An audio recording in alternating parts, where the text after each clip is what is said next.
오늘 하나님께서 우리에게 주시는 말씀은 사도행전 5장 17절에서 42절의 말씀입니다.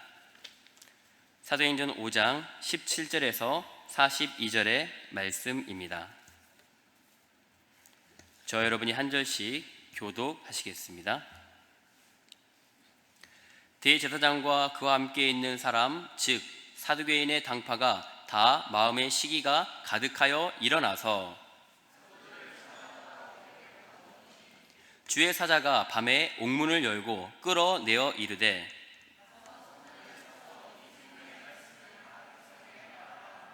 그들이 듣고 새벽에 성전에 들어가서 가르치더니 대제사장과 그와 함께 있는 사람들이 와서 공회와 이스라엘 족속의 원로들을 다 모으고 사람을 옥에 보내어 사도들을 잡아오라 하니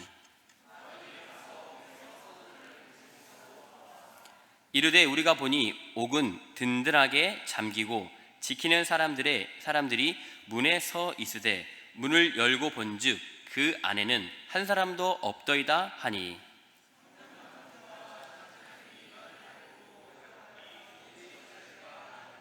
사람이 와서 알리되 보소서 옥에 가두었던 사람들이 성전에 서서 백성을 가르치더이다 하니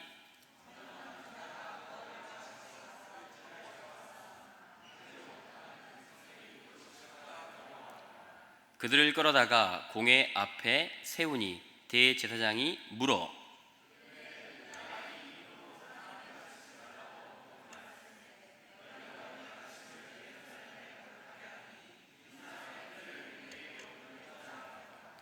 베드로와 사도들이 대답하여 이르되 사람보다 하나님께 순종하는 것이 마땅하니라.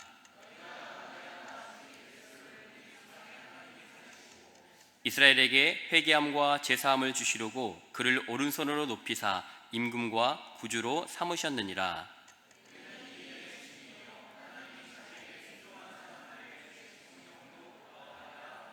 그들이 듣고 크게 노하여 사도들을 없이하고자 할세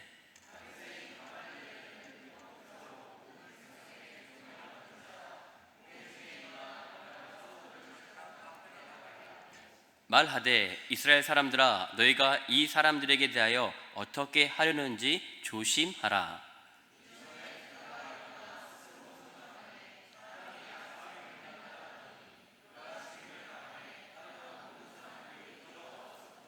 그 후 호적할 때 갈릴리의 유다가 일어나 백성을 꾀어 따르게 하다가 그도 망한즉 따르던 모든 사람들이 흩어졌느니라.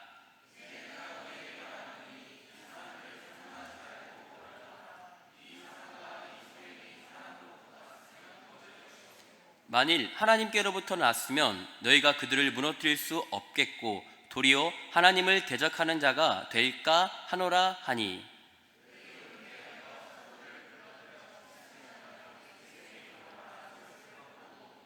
사도들은 그 이름을 위하여 능욕받는 일에 합당한 자로 여기심을 기뻐하면서 공회 앞을 떠나니라. 그들이 날마다 성전에 있든지 집에 있든지 예수는 그리스도라고 가르치기와 전도하기를 그치지 아니하니라. 아멘. 오늘 다른 지도자들이라는 제목으로 함께 말씀의 은혜를 나누도록 하겠습니다. 오늘 본문의 말씀의 배경이 되는 곳은 바로 예루살렘입니다. 예루살렘은 이스라엘의 수도였습니다. 그런데 이 예루살렘에 두 무리의 지도자들이 등장을 하게 되는 것을 보게 됩니다. 한 무리는 바로 사도들입니다. 예수님의 제자들이었고 또한 복음을 증거하는 사도들의 무리가 있었습니다.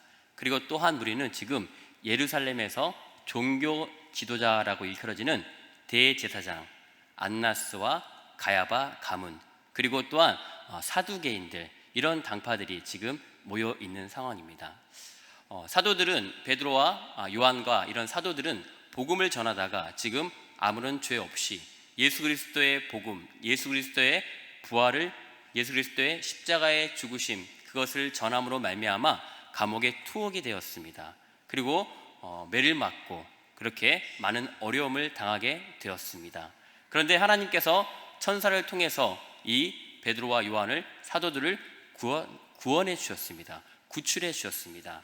그래서 지금 종교 지도자들, 특별히 대제사장과 이 사두개인들과 이 종교 지도자들이 그 감옥 앞에 가 있었는데, 그래서 거기에서 이제 이 베드로와 요한과 그리고 사도들을 만나고 싶었는데 어찌된 일인지 감옥의 문은 잠겨 있는데 그들이 안에 있지 않았습니다.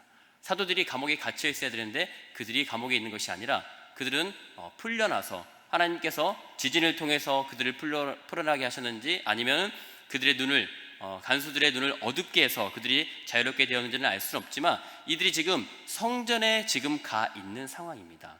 예루살렘 성전에 가 있습니다. 오늘 본문의 말씀에 보니까 새벽에 이들이 지금 성전에 가서 거기에 들어오는 모든 사람들에게 지금 복음의 말씀을 전하고 있는 것입니다. 사실 이 베드로와 요한은 감옥에도 갇히고 매도 맞고 사도들은 그렇게 복음으로 말미암아 굉장히 힘들었습니다. 자신들의 생명도 위협받는 그런 상황 가운데 있었습니다. 그런데 지금 감옥에서 나와서 자기 집으로 도망가는 것이 아니라, 아니면 안전한 곳으로 피신을 하는 것이 아니라 다시 성전에 가서 예수 그리스도의 복음을 전하고 있는 것입니다. 그래서 이 사도들의 무리와 그리고 이 종교 지도자들, 대제사장과 그리고 바리새인들과 사두개인들과 이 무리들이 지금 서로 이제 성전 앞에서 지금 서로 맞닥뜨린 상황 가운데 있는 것입니다. 그런데 이 성전에서 이 각기 다른 종류의 이 두 종류의 지도자들이 지금 모여 있는데, 이 지도자들의 모습을 보면서 오늘 우리는 어떤 그룹에 속해 있어야 하는지를 말씀을 통해서 함께 나누고자 합니다. 특별히 현재 예루살렘에서 지금 기득권을 갖고 있는 사람들은 바로 대제사장을 비롯한 종교 지도자들이었습니다. 그런데 이 종교 지도자들은 바로 예수님을 십자가에 못 박아 죽게 한 사람이었습니다. 공회라고 또한 오늘 표현되어 있는데, 오늘 본문에서 사내들인 공회라고 이렇게 표현하고 있습니다.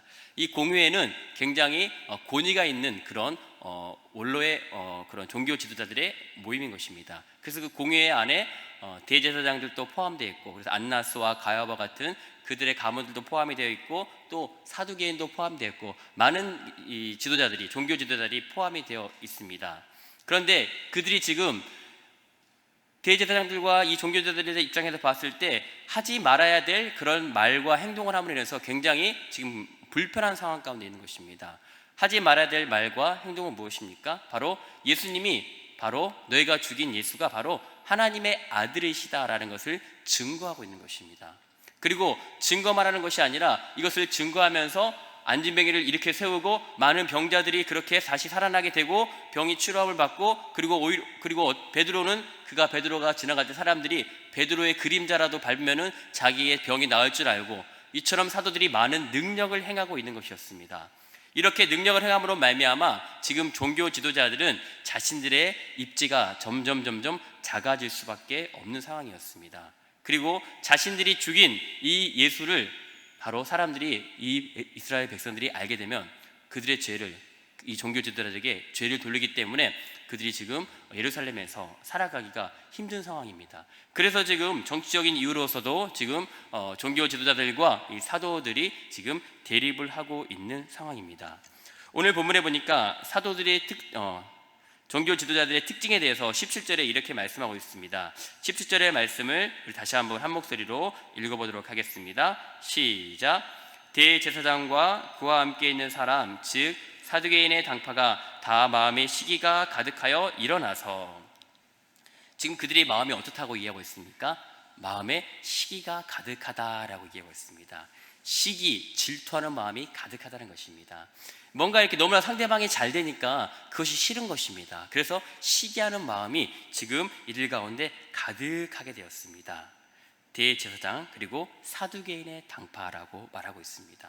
사두개인의 당파는 참고로 예수님의 그 부활에 대해서, 부활을 인정하지 않는 당파가 사두개인의 당파인 것입니다. 사두개인 당파와 비교를 해서 바리새파는 부활을 인정하는 그런 파였습니다. 어쨌든 간에 지금 이 종교 지도자들의 마음 가운데는 시기하는 마음이 생겼습니다. 내 안에 있는 내가 주는 마음, 우리 인간에게 있는 기본적인 마음, 다른 사람이 나보다 잘 되면은 배가 아픈 마음, 시기하는 마음이 이들 가운데 있었던 것입니다. 그래서 지금 종교 지도자들은 이 시기하는 마음을 가지고 지금 복음을 전하는 사도들을 지금 박해하고 있는 상황입니다. 그런데 그들의 마음 가운데 이렇게 자신의 마음, 사람의 마음으로 가득하게 되고, 또한 그 마음은 바로 사단이 주는 마음이다라고 볼 수가 있습니다. 우리 안에 있는 이 죄된 마음은 내 안에 사단이 내 마음을 주장하는 것입니다. 그래서 시기와 질투와 미워하는 마음을 우리가 갖게 되는 것입니다. 이 마음이 점점 커지면은 사람을 죽이기까지 하는 것입니다. 예수님을 죽이는데 앞장서는 그것뿐만 아니라 지금 오늘 살아가는 우리에게도 이 시기하는 마음이 점점 커지면은 그것이 바로 살인하는 마음까지 가게 되는 것입니다. 왜냐하면 우리 인간은 다 죄된 마음을 가지고 있기 때문에, 우리 인간 자체가 악한 존재이기 때문에 이 마음을 잘 조정하지 않으면은 우리의 마음대로, 우리의 마음에 그렇게 이끄는 대로 하게 되면은 우리는 필경 죄의 길로 빠질 수밖에 없다라고 분명히 성경에서 말씀하고 있습니다. 그래서 우리의 마음의 주인이 나 자신이 되는 것이 아니라 우리의 마음의 주인이 성령님이 되어야 하시는 것입니다. 지금 사도들의 마음의 주인은 누구입니까? 성령님이십니다. 앞에서 말씀드린 것처럼 감옥에서 천사를 통해서 하나님이 구해주셨는데, 감옥에서 이제 구해줬으면 다시는 감옥에 들어갈 일을 하면 안 되는 것이 일반적인 그런 생각입니다. 그런데 사도들은 지금 감옥에 갔다 왔는데도 다시 또 감옥에 들어갈 일을 하는 것입니다. 지금 자신들을 감옥에 넣은 사람들이 두렵지 않았던 것입니다. 종교 지도자들이 두렵지 않았던 것입니다. 왜냐하면 이들은 마땅히 해야 될 일을 했기 때문입니다. 자신들에게 주어진 사명을 감당하기 때문입니다. 그 사명이 무엇입니까? 땅끝까지 이르러서 복음의 증인이 되는 것입니다. 사도행전 1장 8절에서 말씀하신 것처럼 오직 성령이 너희에게 임하시면 너희가 권능을 받고 예루살렘과 온 유대와 사마리아와 땅끝까지 이르러 내 증인이 되리라고 말씀하신 이 복음의 증인의 사명을 감당하는 것입니다. 그래서 이 사명을 감당하기 위해서 지금 사도들은 성령의 인도하심으로 성령이 주시는 그 담대함과 두려움 없는 마음으로 나아가고 있는 것입니다. 디모데후서 1장 7절에 보면 우리에게 이렇게 말씀하십니다. 하나님이 우리에게 주신 것은 두려워하는 마음이 아니요 오직 능력과 사랑과 그리고 절제하는 마음이니. 능력과 사랑과 절제하는 마음, 즉 절제하는 영이니라고 말씀하십니다. 제가 한 2주 전에 강단에서 선포한 것 같습니다. 여러분 기억하시죠? 이 말씀을. 하나님이 우리에게 주시는 마음은 결코 두려워하는 마음이 아닙니다. 사도들은 아무것도 두렵지 않았습니다. 성령님이 함께 하셨기 때문에 성령님이 주시는 그 담대함을 가지고 그렇게 나아갔던 것입니다. 종교 지도자들은 자신들의 생각으로 가득 찼습니다. 그리고 자신들의 이익을 추구하는 데만 그렇게 앞장섰던 사람입니다. 이 당시에 예수님이 십자가에 못 박혀 돌아가시고 이렇게 초대교회가 세워질 즈음에 예루살렘의 이 성전에서 종교 지도자들의 그 삶이 어땠는가, 그들의 물질에 관한 그런 태도가 어땠는가, 우리는 다른 성경의 말씀을 통해서 우리가 알아볼 수가 있습니다. 요한복음 2장에 보면은 예수님께서 성전에서 장사하는 사람들에게 그들의 상을 엎으시고 비둘기를 팔고 소를 팔고 양을 파는 사람들을 노끈으로 채찍으로 만들어서 다 갈아 엎으시는 장면이 있습니다. 사실 구약시대 때 성전에는 이렇게 돈을 바꾸는 환전상이나 그리고 소나 비둘기나 양이나 이런 재물을 파는 사람들이 공식적으로 합법적으로 이렇게 존재했습니다. 그래서 멀리서 저 갈릴리 지방이나 아니면 다른 데서 이렇게 멀리서 이곳 예루살렘까지 와서 이제 성전에서 제사를 드려야 되는데 재물을 가져올 수 없기 때문에, 그리고 또한 재물을 가져와도 제사장이 이 재물은 성전에 드리기 합당합니다라고 인정을 해줘야만 그 제물을 가지고 성전 안에서 화목제물로, 속죄제물로 그렇게 드릴 수가 있었습니다. 또한 1년에 3번씩 또 이렇게 성전세를 이렇게 내고 이스라엘 백성들은 의무적으로, 남자들은 의무적으로 이렇게 돈을 내야 되는데 그 돈도 그 당시에 사용하는 로마 화폐가 아니라 바로 유대 화폐로 바꾸어서 이렇게 드렸어야 합니다. 그래서 이 환전상이나 이렇게 재물을 파는 이 일들을 다 관장하는 것이 바로 종교 지도자들이었습니다. 그런데 이것을 정직하게 공의롭게 하면 좋은데 중간에 마진을 많이 붙이는 것입니다. 예를 들어서 소 한 마리에 200만 원이면 되는데 당신이 이 소를 살려면 400만 원이 있어야 됩니다 라고 얘기하는 것입니다. 그러면은 울며 겨자 먹기식으로 그 재물을 사야 되는 것입니다. 왜냐하면 다른 재물은 인정해주지 않고 그 성전에서 파는 재물만을 가지고 그 성전 안에 들어갈 수 있기 때문입니다. 그런 말미암아 종교 지도자들, 우리가 얘기하는 대제사장과 그리고 바로 이 많은 이 종교 지도자들이 폭리를 취했던 것입니다. 그들의 목적이, 성전의 목적이 바뀌어 버렸던 것입니다. 그래서 예수님께서 말씀하시기를 너희가 성전을, 이곳을 강도의 소굴로, 강도의 굴혈로 만들어 버리는구나 라고 말씀하셨습니다. 그러면서 너무 화가 나셔서 그 성전에서 장사하는 사람들을 뒤집어 엎으셨던 것을 보게 됩니다. 무슨 얘기입니까? 지금 종교 지도자들이 자신들이 해야 될 일들을 마땅히 하는 것보다는 돈에 눈이 멀었다는 것입니다. 자신들의 이익에 눈이 멀었다는 것입니다. 그래서 마땅히 백성들을 위해서 제사를 드려주고 그들을 위해서 그렇게 헌신하고 봉사해야 되는데 그것이 아니라 자신의 이익을 추구하는데 눈이 멀었습니다. 오늘 우리가 읽은 사도행전 5장에도 앞부분에 읽지 않았지만 아나니아와 삽비라라는 사람이 등장을 하게 됩니다. 이 아나니아와 삽비라 사건이 갑자기 등장을 하게 되는데, 그러면서 이 아나니아와 삽비라가 그 땅을 팔아가지고 그 땅을 판 값을 이렇게 성전에 이렇게 냈는데 그 값의 얼마를 감추어 버렸습니다. 즉 1,000만 원이라는 돈이 들어왔는데 땅을 팔아서 그걸 다 드리기로 했는데 다 드리지 않고 한 200만 원을 빼놓는 것입니다. 그래서 이것에 대해서 지금 너희가 왜 그렇게 하나님의 것을 훔쳤느냐, 그리고 5장 3절에 보니까 아나니아야 어찌하여 사단이 내 마음에 가득하여서 내가 성령을 속이고 땅값 얼마를 감추었느냐라고 말씀하고 있습니다. 아나니아와 삽비라가 성령을 속였고 내 마음 가운데 사단이 들어왔다라고 얘기하고 있습니다. 그 마음의 주인이 사단이 그의 마음을 주장해서 그의 마음 가운데 욕심이 생겨난 것입니다. 재물에 대한, 돈에 대한 욕심이 생겨난 것입니다. 그래서 마땅히 드리기로 한 것을 드리지 못하고 조금 떼어놓는 그런 죄를 범하게 되었던 것입니다.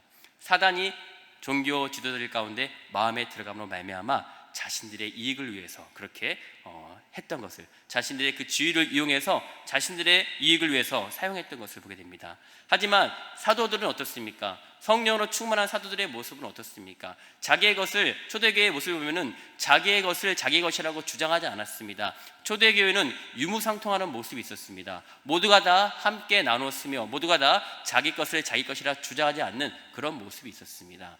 성령께서 함께 하심으로 말미암아 물질에 대해서 초월할 수 있었습니다. 그런 마음이 지금 사도들에게도 있는 것입니다.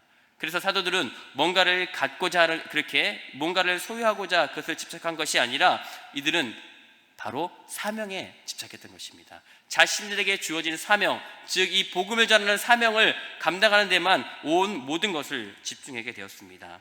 그래서 비록 그들이 감옥에 갇히고 어려움 가운데 있을지라도 그들은 이 모든 것들을 기쁨으로 감당하게 되었던 것을 보게 됩니다. 그런데 사도들은 오늘 본문에 보면은 어떻길래 하나님이 이 사도를 통해서 그렇게 하나님의 일을 이루어 가셨는지 오늘 본문에서는 어떻게 말씀하고 있습니까? 사도들은 복음의 증인으로 살아가기 위해서 특별히 늘 기도하며 깨어있으며 또한 늘 하나님이 쓰시기에 합당한 그런 도구로서 그렇게 준비되어 있었습니다. 즉 성령의 인도하심을 따라갔기 때문에 하나님이 쓰시기에 합당했다는 것입니다. 종교 지도자들이나 다른 사람들은 하나님의 도구가 아니라 불의의 도구로, 사단의 도구로 사용되어졌던 것을 보게 됩니다. 사단이 그 마음속을 주장하게 되면 우리도 사단의 도구로 사용이 된다는 것입니다. 사실 예루살렘에 있는 이 종교 지도자들은 굉장히 종교 지도자들, 지금으로 따지면은 목사님들이나 아니면 종교 지도자들인데 그들의 마음 가운데 사단이 들어감으로 말미암아 사단의 도구로 사용되었다는 것입니다. 여기에 앉아있는 지금 예배드리는 저를 포함한 모든 사람들이 다 사단의 도구가 될 수 있다는 것입니다. 우리가 깨어있지 않으면, 우리가 하나님의 말씀 가운데 성령 안에 깨어있지 않으면, 우리가 성령의 도구가 되지 않으면 우리는 불의의 도구로서, 불의의 무기로서 사단의 그런 도구가 되어질 수 있다는 것입니다. 그래서 우리는 우리의 마음 가운데 우리의 마음을 사단에게 뺏기지 않고 우리의 마음이 성령 하나님께 온전히 접붙임 바 되어 있어야 되는 것입니다. 성령께서 우리를 주장하시고 성령께서 내 생각을 주장하시고 내 마음을 주장하시고 내 모든 것을 주장하실 때 우리는 성령의 사람으로 하나님이 쓰시기에 합당한 사람이 되는 것입니다. 디모데후서 2장 20절에서 21절에 보면은 깨끗한 그릇에서 말씀하고 있습니다. 그리고 큰 집에는 금그릇도 있고 은그릇도 있고 또 나무그릇도 있고 질그릇도 있고 여러 가지 종류의 그릇이 있는데 그 가운데서 어떤 그릇이 하나님이 쓰시기에 합당한 그릇이냐라고 질문하고 있습니다. 거기에 뭐라고 답하고 있습니까? 좋은 그릇, 금그릇이 하나님이 쓰시기에 합당한 것이 아니라 깨끗하여서 하나님의 쓰시기에 준비된 그릇을 사용하신다라고 말씀하고 있습니다. 중요한 것은 깨끗해서 준비가 되어서 하나님이 사용하시기에 그렇게 합당한 그릇이라는 것입니다. 우리가 깨끗한 그릇이 되기 위해서, 하나님이 쓰시기에 합당한 그릇이 되기 위해서는 내 안에 있는 죄된 내 마음으로 살아가는 것이 아니라 바로 성령 하나님의 주시는 그 마음으로 매일같이 우리는 우리 자신을 정결하게 해야 될 것입니다. 주의 십자가의 보혈로 우리는 우리의 마음을 날마다 정결하게 해야 될 것입니다. 우리의 생각을 통해서 우리는 많은 죄를 짓습니다. 때로는 다른 사람들과 비교하면서 그 사람을 판단하게 됩니다. 그리고 때로는 저 사람은 왜 저럴까? 저 사람은 왜 이렇게 잘 되는 걸까? 그러면서 시기 질투하는 마음이 우리 가운데 생길 수가 있습니다. 그런데 이런 마음은 결코 하나님이 주시는 마음이 아닙니다. 이런 시기 질투하는 마음을 우리가 갖기에 앞서서 우리는 하나님이 우리에게 주신 사명을 기억해야 되는 것입니다. 그 마음에 우리의 생각이 이끌리는 것이 아니라 하나님이 주시는 사명, 즉 복음 증거하는 일, 하나님의 말씀을 증거하는 일, 이것이 우리의 삶의 우선이 되어야 됨을 우리는 기억하면서 우리가 안에 그런 생각이 들 때, 우리 안에 그런 잘못된 생각들이 들 때 우리는 그 생각들을 떨쳐버리고, 그래 내가 복음으로 살아가야지, 하나님의 말씀으로 살아가야지, 하나님의 말씀은 우리에게 어떻게 그렇게 이야기하고 있는가를 우리는 기억하면서 그 말씀에 순종하면서 살아가야 하는 것입니다. 그래서 우리는 하나님의 쓰시기에 부족함 없는 합당한 사람이 되기 위해서 늘 성령 안에 깨어 있어야 하는 것입니다. 사랑하는 우리 좋은교회 청년 여러분, 늘 성령으로 충만하며 늘 성령 안에 깨어 있기를 주님의 이름으로 축원드립니다. 아멘. 그렇게 깨어있는 사도들 가운데 하나님의 인도하심이 있었습니다. 하나님이 도우심이 있었습니다. 지금 이들이 어려운 상황 가운데서 지금 궁지에 몰려 있습니다. 지금 종교 재판을 받고 있는 것입니다. 그런데 이때 한 사람이 등장하게 됩니다. 하나님이 사용하시는 한 사람, 누구입니까? 바로 가말리엘이라는 사람입니다. 여러분, 가말리엘은 사도 바울의 스승이기도 한 사람입니다. 사도 바울은 이제 사도행전 9장에 이제 회심하여서 그 이후에 복음 증거하는 사역이 등장하게 되는데, 가말리엘이라는 이 사람은 굉장히 학식적으로 뛰어난 학자였습니다. 그래서 지금 이 종교 지도자들이 이 사도들을 지금 없애게 두고 이들을 지금 박해하는 상황 가운데서 지금 중재를 해주고 있는 상황입니다. 가말리엘은 예수님을 믿는 사람이 아니었습니다. 복음을 모르는 사람이었습니다. 그런데 단지 그는 사람들에게 존경을 받고 그리고 굉장히 정의로운 사람이었습니다. 그래서 가말리엘이 지금 종교 지도자들에게 얘기를 하고 있습니다. 38절과 39절에 이렇게 얘기하고 있습니다. 이 사람들을 상관하지 말고 버려두라. 이 사상과 이 소행이, 즉 이들이 전하는 예수 그리스도의 복음과 이들이 행하는 이적들이 사람으로부터 났으면 무너질 것이고, 만약에 하나님께로부터 났으면, 이 모든 것들이 하나님이 행하시는 일이면 너희가 그들을 무너뜨릴 수 없겠고 도리어 하나님을 대적하는 자가 될까 하노라. 종교 지도자들이 예수님을 믿지 않았지만 하나님을 믿는 사람들이었습니다. 그런데 너희가 만약 이 사도들이 하는 모든 것들이 하나님을 통해서 하는 것이면, 하나님이 이들을 역사하셔서 하는 거면은 지금 종교 지도자들은 하나님을 대적하는 것이기 때문에 큰 죄를 범하는 것입니다. 만약에 그렇다면 우리에게 큰 진노가 있을 것입니다. 그러면서 지금 중재를 하고 있는 상황입니다. 그래서 이 얘기를 듣고 지금 종교 지도자들은 이 예수님의 그 사도들을 바로 놓아주는 그런 상황 가운데 있는 것입니다. 하나님께서 분명 이 가말리엘은 하나님을 믿지는 않았지만, 하나님을 믿었고 예수님을 믿지는 않았지만, 이 율법교사이고 바리새인인 이 가말리엘을 통해서 하나님이 역사하시는 것을 보게 됩니다. 우리가 하나님께서 주신 사명을 기억하고 하나님이 주신 이 복음 증거의 사명을 감당하는 일들을 할 때 하나님이 도움의 손길을 통해서 우리를 구원하신다는 것입니다. 그들이 비록 믿는 자이건 믿지 않는 자이건 것이 관계없이 하나님은 사람을 통해서 역사하시는 것을 보게 됩니다. 그래서 이 가말리엘이라는 사람을 통해서 하나님이 구원을 베풀어 주시고 하나님이 도와주시고 하나님이 그런 은혜의 손길을 베풀어 주셨던 것입니다. 특별히 우리가 청년의 시기를 살아가는 이때 우리가 온전히 하나님 앞에 깨어있음으로 말미암아 하나님께서 우리에게 이런 가말리엘 같은 도움의 손길이 온다라는 것을 말씀하고 있습니다. 비록 그들이 어떤 사람들인지는 모르겠지만 우리가 복음을 위해서, 우리가 하나님의 말씀을 위해서 전진하며 나아갈 때, 하나님만을 바라보고 하나님만을 의지하고 나아갈 때 하나님께서 우리를 붙잡아 주시고 우리를 인도해 주시고 우리를 보호해 주신다라고 말씀하고 있습니다. 시편 121편 1절에 이렇게 말씀하십니다. 눈을 들어 산을 보아라. 나의 도움이 어디에서 올까? 나의 도움은 천지를 지으신 여호와에게서로다. 우리가 눈을 들어서 시온산을 바라볼 때, 성전이 있는 이 시온산을 바라볼 때 나의 도움이 어디에서 오는가? 나의 도움은 천지를 지으신, 모든 천지를 지으시고 천지를 운행하시는 여호와 하나님께 있다라고 분명히 말씀하고 있습니다. 그 하나님이 바로 저와 여러분의 하나님이십니다. 그 하나님이 바로 우리의 도움이 될 것입니다. 특별히 오늘 말씀을 기억하면서 내가 어떠한 모습으로 살아가야 될 것인가? 예루살렘에 있는 종교 지도자와 같은 마음에 이끌린 대로 살아갈 것인가? 아니면 나는 사도들과 같이 성령의 이끌으심을 받고 살아가야 될 것인가? 성령의 이끌으심을 받아 살아가는 우리는 성령께서 우리를 도와주시고 인도해 주시고 분명 보호해 주시겠다 말씀하십니다. 특별히 이 한 주간 살아가는 여러분들에게 이런 은혜가 있기를 주님의 이름으로 축원드립니다. 아멘. 기도하겠습니다. 하나님 감사드립니다. 오늘 우리의 삶 가운데 좌정하여 주시고 우리 삶 가운데 역사해 주셔서 오직 성령의 인도하심을 따라가는 저희들 될 수 있도록 주님 붙잡아 주시옵소서. 특별히 성령 하나님께서 내 삶을 인도해 주시고 내 삶 가운데 함께하여 주셔서 하나님만을 따르는 우리 모든 믿음의 청년들이 되게 하여 주시옵소서. 감사드리며 예수님의 이름으로 기도하옵나이다.